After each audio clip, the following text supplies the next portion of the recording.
one of the reason why we should start early in foundation is to hone the techniques.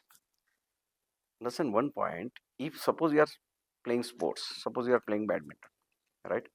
Can you be the better player without techniques?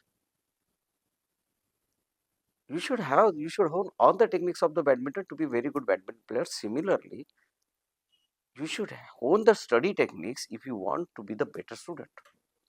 So various techniques are current topic preparation, revision technique, backlog clearance technique, examination technique, accuracy technique, n number of things are there. These are the 5 or 6 techniques you are supposed to develop, and they cannot be developed overnight.